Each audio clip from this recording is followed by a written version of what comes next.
Well, greetings to each of you, and welcome back to the Shakedown, a podcast about corrections for corrections by corrections. I'm your host, Aaron Dawson. Good to be back with you again. I hope that you are enjoying season 2 as we roll along through it. Got an awesome series planned for the month of March, but before we get into that, I just want to make you aware of some upcoming events that you might want to check into. Every year, NIJO puts on Jail Con, a phenomenal 3-day conference, slam-packed full of some awesome training by the best instructors around the country. And there's 3 of them in an area, so that everybody that wants to can get to that and participate in it. JailCon West will be June 5th through the 7th.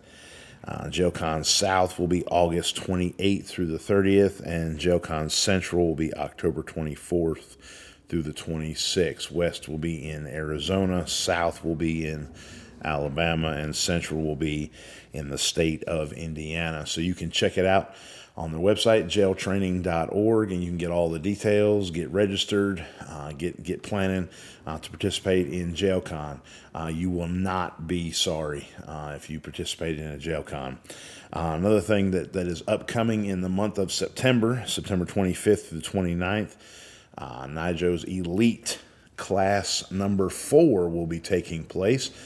An Elite is designed as training that is specialized for jail administrators, jail commanders, whatever your title may be, the folks that are in charge of the jail. Phenomenal training. I had the privilege and the opportunity to participate in Elite Class 2. It was an awesome experience, and so for those of you that are jail commanders, jail administrators, wardens, etc., you don't want to miss out on that. So those are some upcoming events that you might want to check out and see what you need to do to be able to participate in that.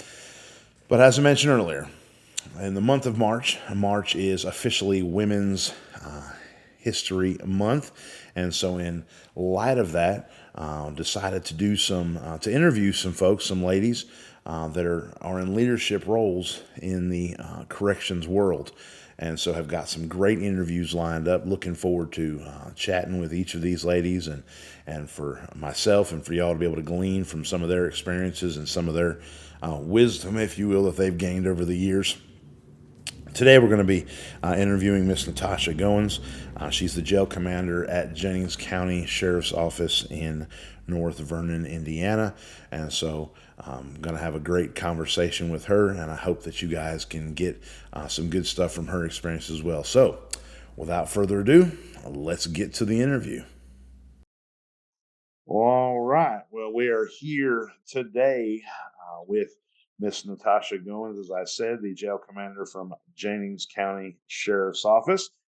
So, Miss Natasha, it is good to have you on the podcast with me today. Good to have the opportunity, as I said in the intro, to glean from any wisdom you've been able to glean from. I know we were discussing prior to this that your entering into this position was not necessarily something that you had originally planned on or gone into. It was kind of dropped on you. Yeah. And so good to see. That's a different perspective than someone who is, that was their long-term goal. But anyway, so to get us started, why don't you go ahead and just kind of, if you will, make sure the statute of limitations is up on anything that we need to say, but give us kind of the background of how you ended up as the jail commander there in Jennings County. Okay. Well, first, thank you for having me. It's an honor for sure. I started at the Sheriff's Department in 2019, and I was just an officer, and then became a corporal a few years later. And I actually left for a few months, went back to school, and then realized I didn't want to do that. And so I came back. Yeah, it was terrible. I came back to the Sheriff's Department, and I was the field training officer, and I was a sergeant. And our current jail commander was leaving, and he recommended me, and the sheriff said that he had already had me in mind, and now I'm here. So there wasn't hey, we have this open position, we want somebody, we want to put in for it. You interviewed for it. It was kind of like, hey, we have decided Yeah. that you are the best fit for the job. So congratulations. Yep. That is Well, all right then. I So was you went home one day as a sergeant, come back the next day. Congratulations, this jail is yours. yeah, I was just doing some paperwork in East Booking, and they called me up to the front, and I was sitting there thinking, I'm like, I don't know what I did. Like I thought I was in trouble. I walked up there the whole way, and I'm like, okay, what did I do? And I get up there, and they're like, have a seat. I'm like, oh, okay, this is where I get fired. And no, exact opposite of being fired. So it was pretty neat. Well, good. Well, I mean, it may be maybe. So, how long ago was that you were promoted? In August 1st is when I took over. Okay, and so far so good. Yes, Good, yeah, good, good, it's been a journey. good. Yes, yes. There's having walked a similar path. I mean, I actually put in for the position; they didn't dump it on me. But the difference between I'm responsible for this much of the pie, and I have these ideas that, man, if I had the opportunity, I would do X, Y, or Z. And then that first day that you're sitting in the office going, hey, wait, this is my time now. And oh my goodness. And you realize how big that pie actually is when you have the whole thing. Yeah, you definitely do. Yeah, it's for sure. You don't realize it until you're there. That's a fact. That's a fact. That's a fact. And you have those people that you work alongside of that think they know. Uh huh. And yeah, absolutely. Absolutely. We'll leave that Yeah. alone. Well, good deal. Well, again, good to have you on the podcast. So just had a few questions for you.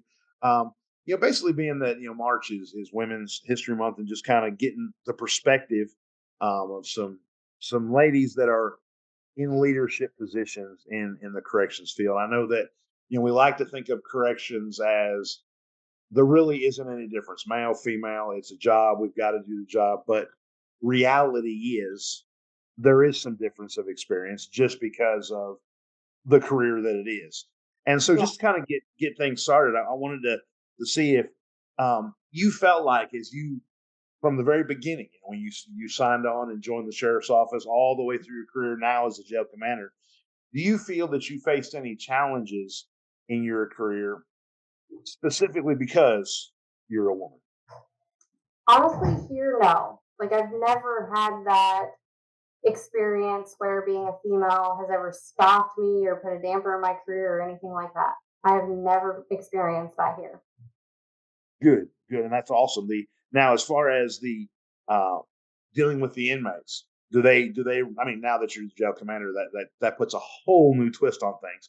But Yeah. prior to you being the jail commander, did you see that maybe they responded to you differently than they might a male officer? Yeah, because sometimes they'd be giving like the male officers, crap or whatever, and I walk in, I'm like, hey, can we like knock it off? They're like, oh yeah, sorry, Miss Tasha, and stuff like that. It's crazy. Or, I mean, then you have like the new inmates that would, cat call and stuff like that. I had that a lot like in the beginning of my career, but after you're here for a while, it kind of stops and goes away. Good, good deal, good deal. So, next question I wanted to ask you is I always enjoy hearing the answer to this question anytime I have an opportunity to talk to anybody that's whether they're in a leadership role or not. But is there anything that maybe if you knew then when you started what you know now, is there anything that you would have liked to have known when you started in your career that you know now that you wish somebody had said, "Hey, sit down a minute. I want to tell you something." You wish that had happened. Um, yeah, that's a tough question, honestly. Um, it doesn't. Yes and no.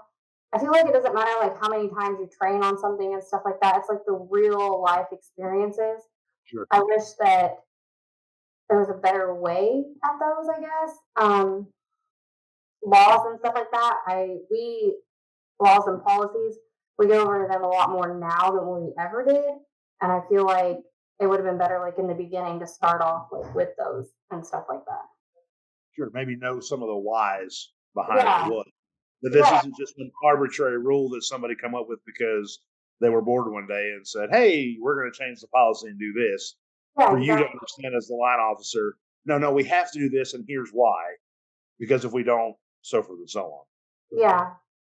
And I'll tell you, as far as training, you mentioned that, and I'll tell you just in my experience that there is an element of you want to give those new officers, you want to cram as much information in their heads as you can, but it doesn't matter how many videos you show, how many classes you do, so forth and so on, until they walk the floor themselves and they get hollered at, they get something thrown at them, they have to put hands on, whatever the case may be. It's really not going to connect until they do it themselves. Exactly. Yeah, and I know I've said many times to my training officers, as an administrator, that I mean, not that you would want to do this because there's a good chance of somebody getting hurt, but there's no better way to tell what an officer's made of than when they have to have an altercation with an inmate. Obviously, there's no way to set that up without jeopardizing No. somebody's safety. But that's all a good deal. So, in your position now, as you're since August been in this jail commander position, as a leader, what do you feel like your greatest challenge is being in a leadership position there in the jail? So 99% of the time, we stay fully staffed, but it's keeping people to stay. Hmm. It's they come in, train, and then leave us for a different facility that pays better or something like that.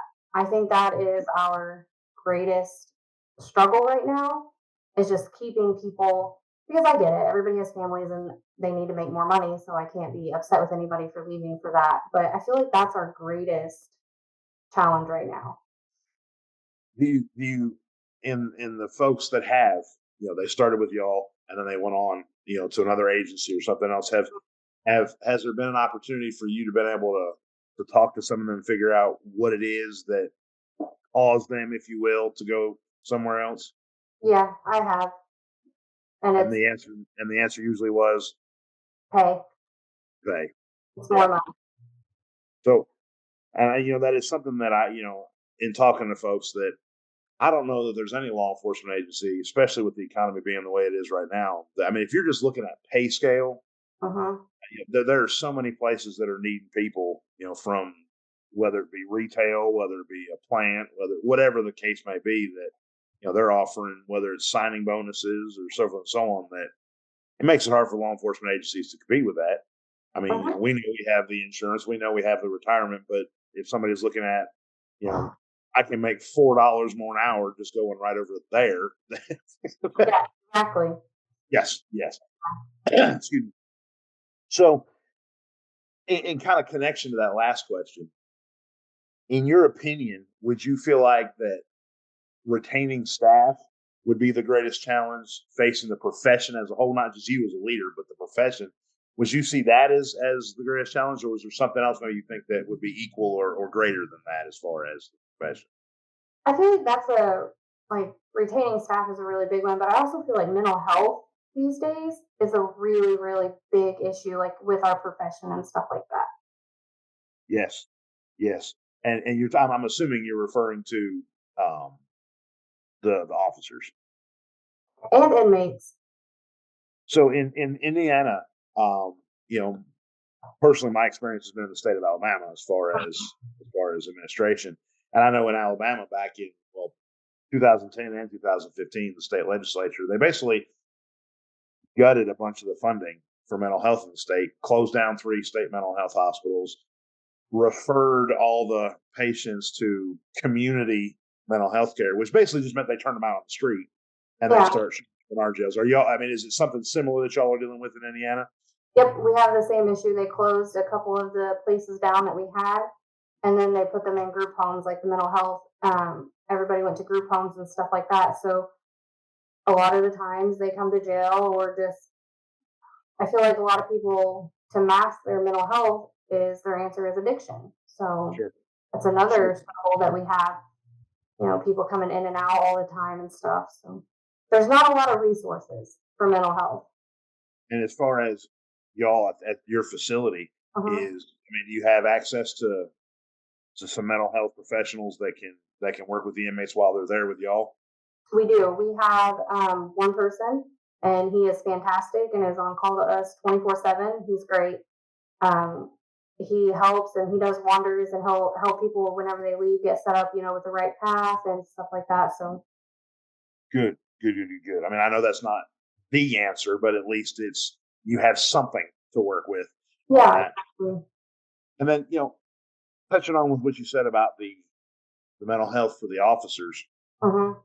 have you seen some or had some issues with staff where you felt like that was impacting their ability to perform the job due to stress or whatever the case may be, mental health issues they were experiencing because of the career? A couple people, yeah, and like we've pulled them aside and talked to them and stuff like that, and let them know. I always tell everybody when they get hired, because it is trying some days, that my door is always open, my phone is on 24/7. Call me or whatever the case. If you just want to talk for a few minutes or vent or whatever, just give me a call and I'll listen. I may not have all the answers, but I'll still try.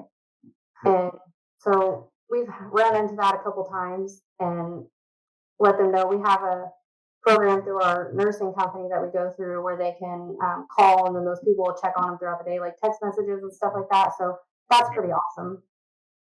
Awesome. Good. Good, good. I'll tell you, that is just as you see news articles and different things coming out around the country, that seems like I agree that is a growing, and I hate to use the word trend, maybe need would be a better word, a growing need in the profession is that, the pardon the expression, but the whole thing was, well, if you're having a rough day, just suck it up. We got a job to do. You'll be fine. And how many folks they get to the point they're not fine. Yeah, And exactly. yeah, so good deal. Well, the last question that I had for you is, one of the things that we're trying to accomplish with these interviews in the month of March is to expose the listeners to some people that they may never cross paths with you. They may never, whether it's at a conference or training or whatever. They don't know you. They'll never see you. Right. So if you had the opportunity to give a piece of advice to any new, young, maybe experience or young in age, that you could put it out there to every new officer that was going to start in the field of corrections, what piece of advice do you think they would need? Don't give up. We all started this for a reason. Everybody starts this career for a reason. And everybody has different ones. And some of those days, they're hard, very, very, very hard. And you leave here and you're like, I'm not going back. I don't want to do it. It's tiring. It's exhausting. And you can go make more money down the road, but don't give up. Because when you have those really good days, those really bad days don't seem as bad. So sometimes you can help one person, and you can just help that one person, you've done a lot more than what you realize. Yeah. Yes. Well, I will tell you that is, I think that is a huge piece of the puzzle when you think about, um, again, the temptation to, I can go work at Hobby Lobby, for example, making nearly the same money, and I don't have to worry about, somebody throwing something on me or having this, that, or the other. But the opportunity to impact, whether it's inmates or whether it's other staff members, their lives, it makes a huge, huge difference. Um, and so, well, we get evidence of the fact that you're a busy person, and that you got folks that Yeah. that feel like. Somebody needed Well, to talk to me right this second, apparently. well, good deal. Well, Sasha, thank you very much for being on the podcast with us, and I appreciate you taking the time out of your obviously busy day and joining with us. And Thank you for having me. absolutely, and look forward to crossing paths with you sometime in the future, whether it be a training or conference or so forth and so on. So good to have you with us. And guys, I hope you enjoyed the interview with Ms. Goins. And as always, any thoughts, questions, concerns, something you want to bring to our attention, ideas, or whatever it may be, you can hit us up at shakedown@jailtraining.org, and we'll get that answered. But until the next time, as always, guys, stay sharp, stay safe, stay vigilant. Godspeed.